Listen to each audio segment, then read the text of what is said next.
Hey everybody, welcome back to my channel. My name is Zara and today I'm going to be doing a quick series review of the Aurelien Cycle by Rosaria Munda. This is a trilogy, with the first book being Fireborn, then we have Flamefall, and then we finish off the trilogy with Fury Song. Now, I read all three books in consecutive months. You know, I knew going into it that it was YA, and I knew going into it that it was meant to be very, very political and while I am typically not a reader of YA fantasy, just because generally I don't like the tropes, I also just can't really relate to the characters as much now. And I find often the writing can read a little bit too juvenile for my own liking. I decided to put that aside because I'd heard the politics was really good in this series. I'm going to just give you kind of some non-spoiler thoughts about why I think you should read this series. I personally really enjoyed this series, even as somebody who doesn't read YA. The first thing about this series that I really like is just the writing is really good. Like, Rosaria Munda, I wouldn't say she's like the most creative writer in the world, but I think she's very good at getting across what she needs to get across without being flowery, without detracting from the characters. Because the first book is dual POV, and then the second book widens out in POVs, and then the third book widens out even more in POVs. So it's, you know, initially dual POV, multi-POV, and often I feel like things can get lost when you don't have some sort of third person narrative. Things can kind of get lost between the seeds, but I think she did a really good job of making us know exactly what we need to know at what point, but also not spoon feeding every single little thing to us. I do appreciate it when an author doesn't treat their readers like complete idiots. Like, you don't need to spoon feed everything to us. Like, we can use the powers of deduction to figure things out, and I definitely think she got that balance right. The second thing that I really liked about this series is the characters. Now, there is somewhat of a romance element to this book. I would not call this romantasy though. Like, by no means is it romantasy. And if you've been watching my channel for a while, you will know that I absolutely hate romance in any of my books, generally, because I think it's just very poorly done. I like it when it's done well, but it's just very rare that it's done well, in my opinion. And I will do a video on this soon, so watch the space for that, about fantasy books with good romance in them.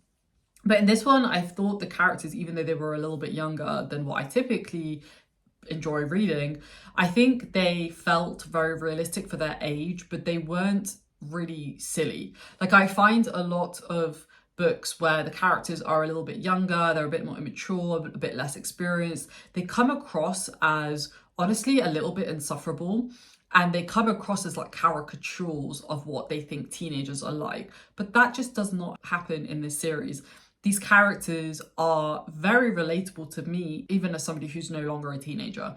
They feel like characters that I can relate to, even though we are like at completely different stages of our life. And I think that to me is a really good sign of a character, that, you know, like children's books that still are read by adults, like that to me is the sign of an amazing author, because you've been able to create something that defies age. And I feel like that is achieved in this series, because even though the characters are quite a bit younger than me, I could still relate to aspects of their various different personalities, and I could still feel a degree of kinship with each of them and their individual struggles. So I really like that. The other thing that she did really well is she did a generally good job of making each of these characters feel very distinct, especially as there is quite a large secondary and tertiary cast of characters. You have to keep the names of everybody involved, what side they're on, and it can get a little bit overwhelming. But I think she overall did a fantastic job of making every single character feel distinct, make them have a particular motive in this broader world, and then she did a really good job of bringing that all together. The next thing that I really liked was how these books were generally paced. I mean, the first book is really learning about our two main characters, and we really develop a sense of kinship with those characters by the end of the first book. The second is, you know, it's the build up, it's the crescendo, it's, you know, the moment before everybody is about to start crashing down. And then the third book is trying to manage that fallout and trying to figure out a path forward. I think the way she handled it was very well.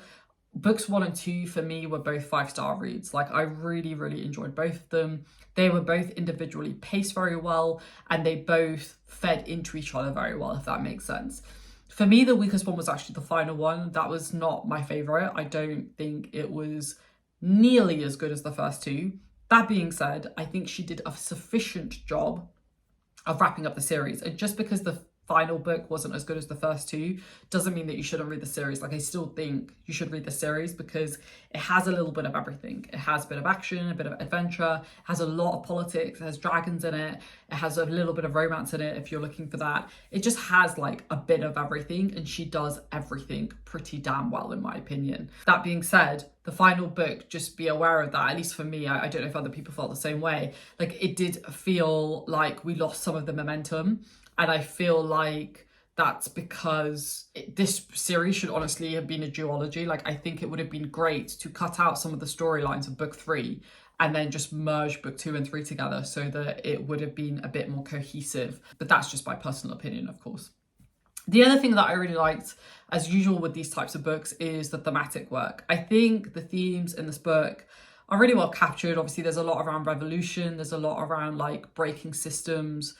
But even when you break those systems, how do you then build something that not only replaces it, but actually represents the majority and doesn't rely on minimizing the role of certain groups of people, right? I think it was captured pretty well. I wouldn't say it was like the deepest series in the world, but I don't think it really needs to be honest. I just think it needs to do what it's setting out to do well, and I do think it does that. With a series like this, each of the characters are really trying to figure out who they are. They're all on different sides of the political and social spectrum, and they're all trying to figure out what their place is in moving this world, this empire forward. And they all have kind of moments of not only not understanding what their roles are, but also not knowing what they want to do themselves. And again, I think that's probably something most people can probably relate to.